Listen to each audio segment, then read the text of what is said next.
Chaos in Canada. 2 attacks being called acts of terror there after a police officer is stabbed and a group of people are run over by a van.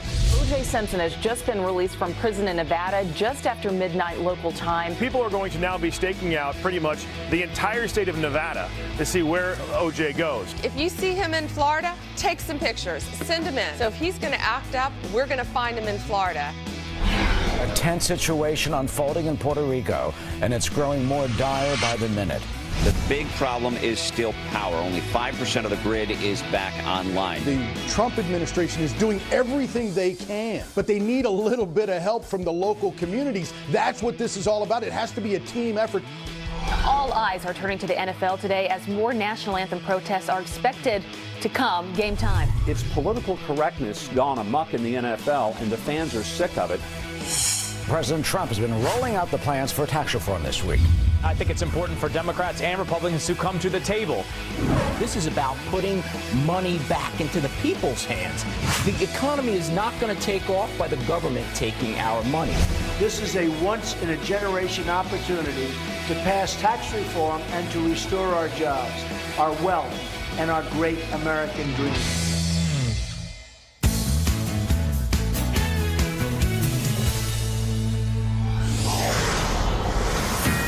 We are going right to a Fox News alert on this October 1st.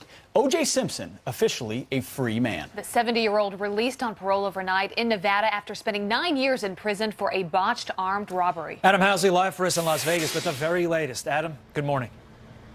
Yeah, good morning, guys. Still the same answer here, and that is where, or question I should say here, and that is where in the world is O.J. Simpson? Most people believe that he is on his way to Las Vegas. Still no official word on that. There is some talk that he might be coming here for a press conference at some point. We know he has obviously some deep connections here in this area. The first video came out at 8 minutes past the hour of midnight here locally, and it shows O.J. Simpson, 6 seconds long. That's it. It came out from the Department of Corrections on their Facebook page.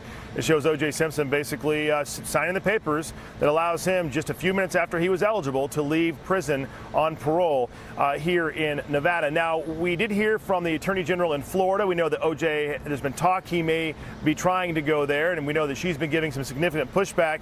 And Pam Bondi says that basically things are different than when O.J. was out of jail last. Now, namely, smartphones and the chance that he might get in trouble on social media. Take a listen. I went back and watched his parole hearing with the commissioners. I have never seen such lack of remorse in my entire career. I've handled countless parole hearings. And for this guy to want to come to Florida and basically, you know, his buddy who he wants to live with, Tom Scott, is still tweeting jokes about the juices on the loose. I don't find that humorous at all. Tom Scotto was the individual, a close friend of O.J., who told Fox News via text that was going to happen. And guys, real quickly, everybody got it wrong. No one still knows where he is. The local paper here this morning talks about how he's on his way down here to be released. They obviously print before the actual news came out. So at this hour, guys, we're still waiting for O.J. to show up. That first picture, we've been talking about it. If you look around, the most offers are around $20,000, guys, for that first photo.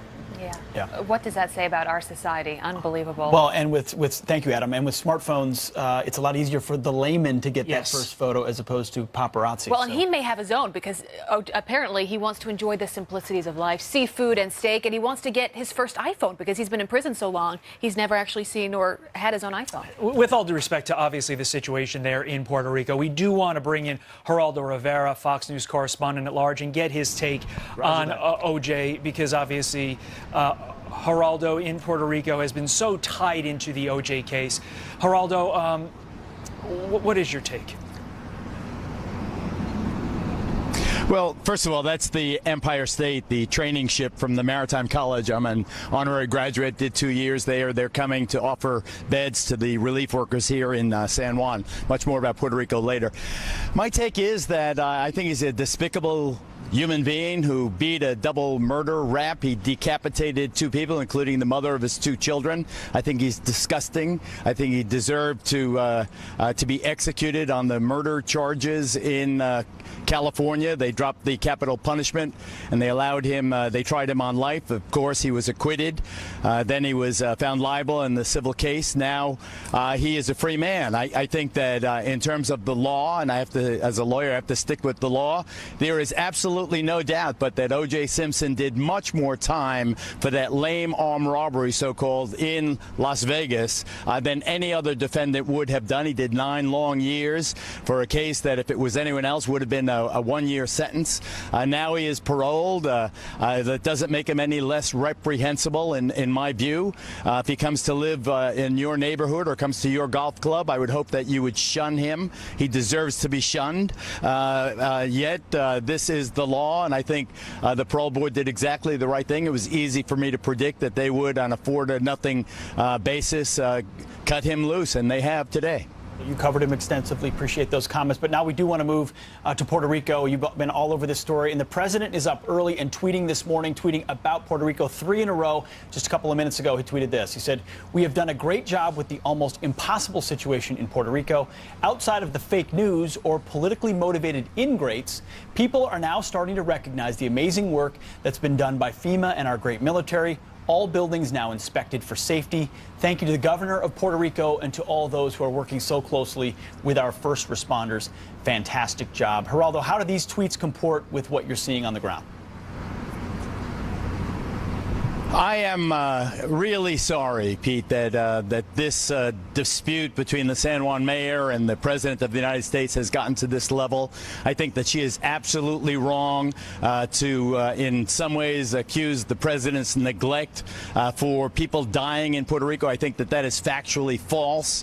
I think the federal government's response has been uneven, and yet it is sincere. They are doing their best. For him to call her a politically motivated ingrate, I think that also is totally unnecessary. It gives, my wife and her friends are so very upset about this dispute. I think it's beneath the president to talk about a public official this way, just as it is beneath the dignity of the mayor's office in San Juan for her to attack the president of the United States. 10,000 federal employees are here.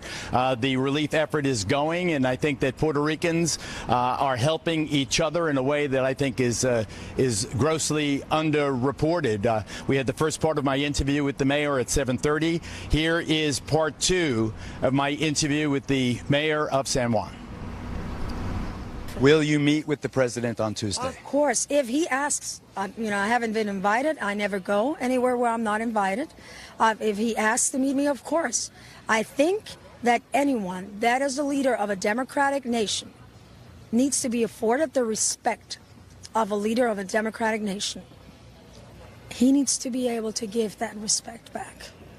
And you fault the federal response up until now? Not myself. Again, General Buchanan said yesterday, we don't have everything we need to go up against this situation. Look at this.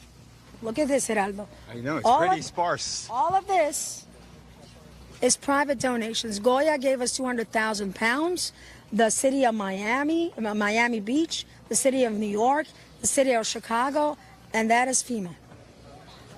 So, just... Don't you wish it was less hostile? The language is very distressing to me. I've been here for over a week, and it pains me to see people suffering. And when I hear people putting blame on the other, it is hostile. When people are dying, it is hostile. But I don't see people dying, Mayor. Well, that's my point. I don't think you're going to the right place. Were you talking about people starving? Yeah. People don't have food. People don't have water. People can't have their dialysis. People can't have their oxygen tank. So maybe you haven't gone to the right places.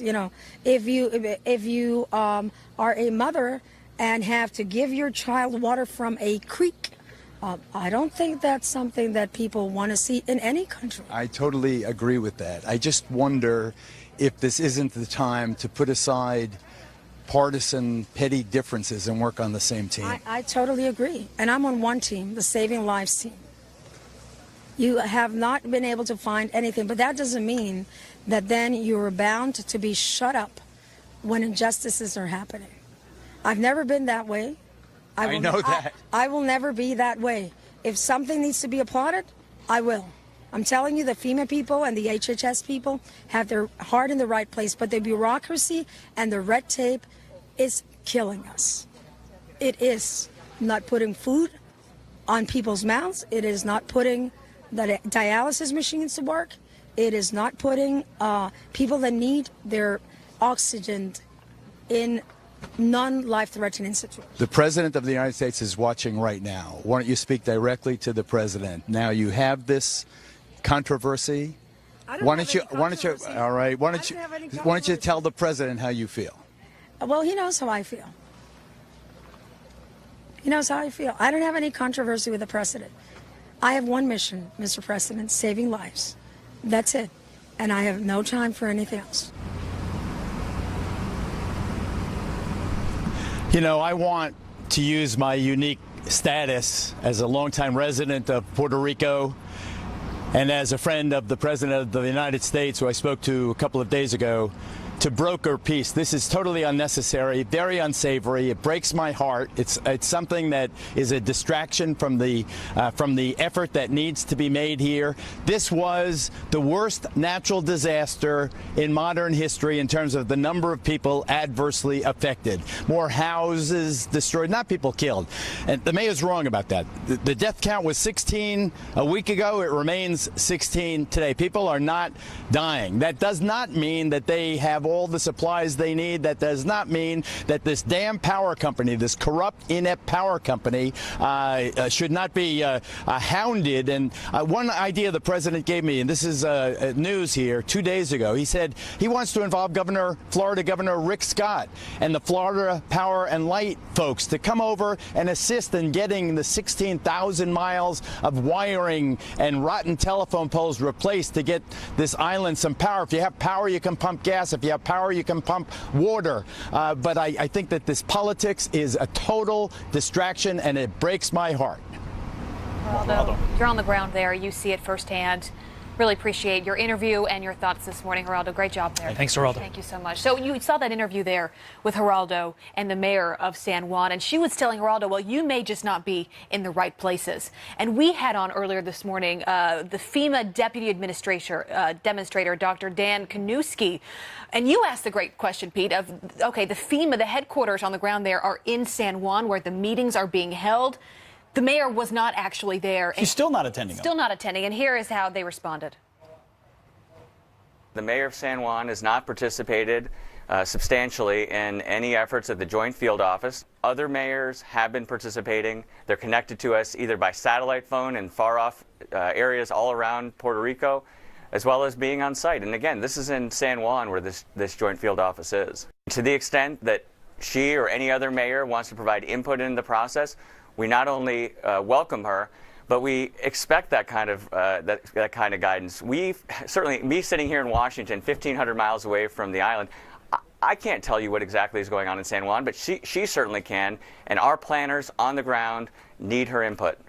You can't coordinate an effort unless you coordinate an effort. The mayor also said she's on the Saving Lives team. That implies there's a Taking Lives team. Everyone's trying to do the best they can, coordinate, stop blaming it on sexism, or maybe he doesn't want to hear from a woman. Everyone's trying to do their best. When you talk to each other and coordinate, which the mayor's refusing to do with the FEMA headquarters, it's a lot more difficult. Yeah, who is this hurting, though? The people on the ground that are suffering and need the resources the most. The president's going to be there on Tuesday, is going to see firsthand what needs to be done there. Let us know. Friends at FoxNews.com, your thoughts.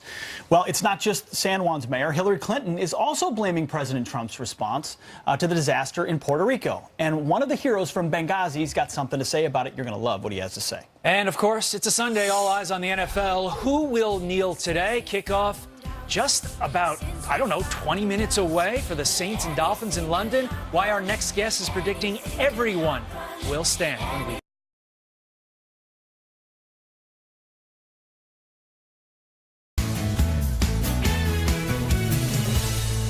Welcome back to Fox and Friends. Kneeling for the Star-Spangled Banner and standing for God Save the Queen. Well, that's what happened last week when the Baltimore Ravens played the Jacksonville Jaguars at Wembley Stadium in London. So will the same happen today when the New Orleans Saints take on the Miami Dolphins there in Wembley just, a few minutes from now?